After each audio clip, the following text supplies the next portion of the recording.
శ్రీ రేవంత్ రెడ్డి గారికి, రాష్ట్ర కాంగ్రెస్ వ్యవహారాల ఇన్ఛార్జ్ ఏఐసిసి సెక్రటరీ శ్రీమతి దీపాదాస్ మున్షి గారికి, ఈ కార్యక్రమానికి ఏఐసిసి నుంచి ముఖ్య అతిథిగా చేసినటువంటి మాజీ కేంద్ర మంత్రివర్యులు, ప్రముఖ న్యాయ నిపుణులు కూడా శ్రీ సల్మాన్ ఖుర్షీద్ గారికి,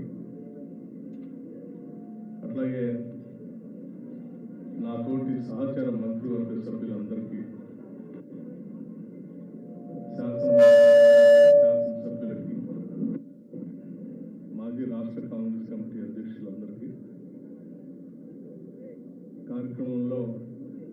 పాల్గొనడానికి చేసినటువంటి రాష్ట్ర కాంగ్రెస్ కమిటీ కార్యనిర్వాహక అధ్యక్షుడు, సభను నిర్వహిస్తున్నటువంటి మహేష్ కుమార్ గౌడ్ గారికి, కార్యనిర్వాహక అధ్యక్షులందరికీ, అట్లాగే అనుబంధ సంఘాల అధ్యక్షులకి, మిత్రులారా, మీ అందరికి కూడా ముందుగా నా హృదయపూర్వకమైనటువంటి నమస్కారాలు. ఈరోజు దేశవ్యాప్తంగా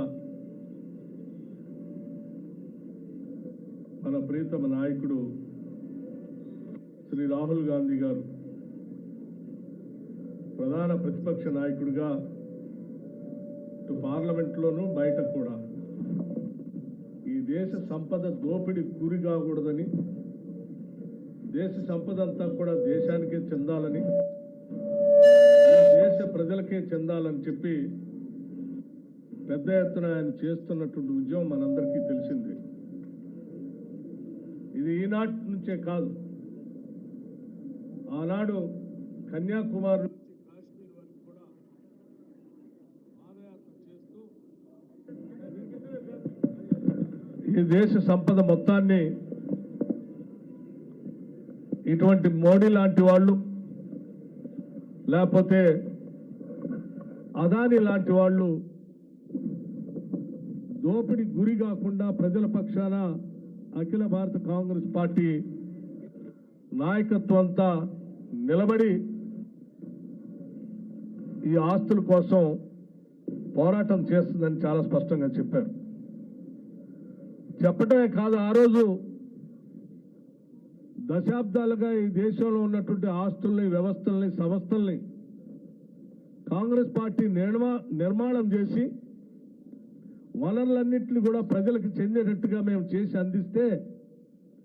ఈరోజు ఆ వనరులన్నింటినీ కూడా దోపిడీకి గురి చేస్తూ నరేంద్ర మోడీ గారి నాయకత్వంలో భారత ప్రభుత్వం అదానీ లాంటి క్రోనీ క్యాపిటలిస్టులకి దోపిడీ చేసి పెడతా ఉంది. దానివల్ల దేశం అంతా కూడా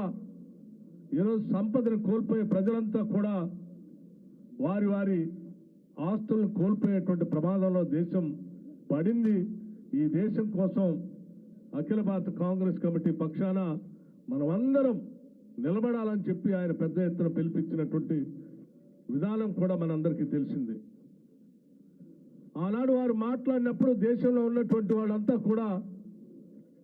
పెద్దగా స్పందించకపోయినప్పటికీ తర్వాత వారు చెప్పినటువంటి అనేక విషయాలు ఈరోజు ఒక్కొక్కటి బయటపడుతూ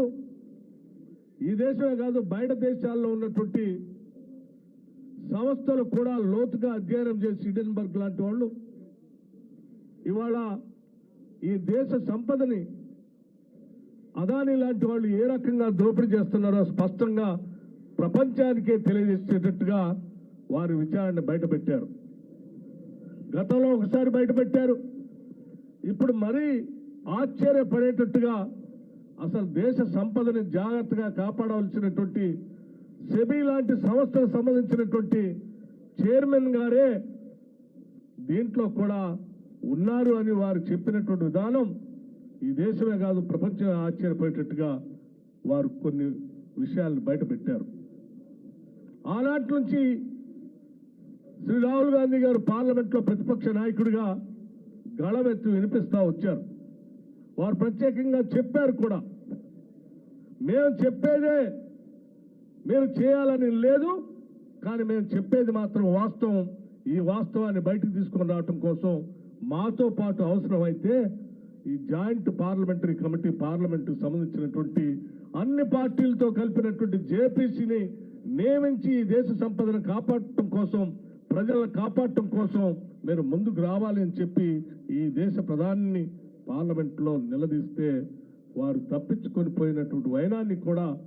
ఈ దేశ ప్రజలంతా చూసి ఆశ్చర్యపోయారు. అందుకే ఈరోజు పార్లమెంట్లో ఈ దేశానికి నాయకత్వం ఇస్తున్నటువంటి ప్రధానమంత్రి గారు స్పందించకపోతే తప్పనిసరి పరిస్థితుల్లో దేశవ్యాప్తంగా ఈరోజు ఈ దేశ ప్రజల ఆస్తుల్ని, సంస్థల్ని కాపాడటం కోసం తప్పనిసరి పరిస్థితుల్లో అఖిల భారత కాంగ్రెస్ కమిటీ శ్రీ మల్లికార్జున ఖర్గే గారి నాయకత్వంలో దేశవ్యాప్తంగా ఈరోజు పిలుపిచ్చింది. ప్రజల పక్షాన, రాష్ట్రాల పక్షాన, దేశం పక్షాన, ఈ దేశానికి స్వాతంత్రం తీసుకొచ్చిన కాంగ్రెస్ పార్టీ పక్షాన ఈ దేశ సంపదను కాపాడే బాధ్యత మరొక్కసారి మనం అందరం భుజస్కంధాలపై వేసుకొని ఈ దేశాన్ని కాపాడాల్సిన అవసరం ఉందని చెప్పి దేశం కోసం ఈరోజు కాంగ్రెస్ పార్టీ అన్ని ఈడీ కార్యాలయాల ముందు ఈరోజు పెద్ద ఎత్తున నిరసన దీక్ష చేసేటువంటి కార్యక్రమాన్ని కాంగ్రెస్ పార్టీ చేపట్టింది. అందులో భాగంగానే ఈరోజు తెలంగాణ రాష్ట్రంలో కూడా దేశంతో పాటు ఈడీ కార్యాలయం ముందు రాష్ట్ర ముఖ్యమంత్రి రేవంత్ రెడ్డి గారు, రాష్ట్ర కాంగ్రెస్ కమిటీ అధ్యక్షులుగా కూడా వారే ఉన్నారు. వారి నాయకత్వంలో ఈరోజు యావత్ కాంగ్రెస్ పార్టీ ఇక్కడ ఉన్నటువంటి మంత్రివర్గ సహచరులు కానీ, శాసన సభ్యులు కానీ, శాసన మండలి సభ్యులు కానీ, పార్టీ కానీ రాష్ట్ర వ్యాప్తంగా కూడా ఒకే ఏకోన్ముఖంతో ఈరోజు ఈడీ కార్యాలయం ముందు ఈ నిరసన దీక్ష కార్యక్రమం చేపట్టడంతో పాటు అదానీ దోపిడీ చేసినటువంటి ఆస్తుల్ని, వ్యవస్థల్ని తిరిగి భారతదేశానికి ప్రజలకే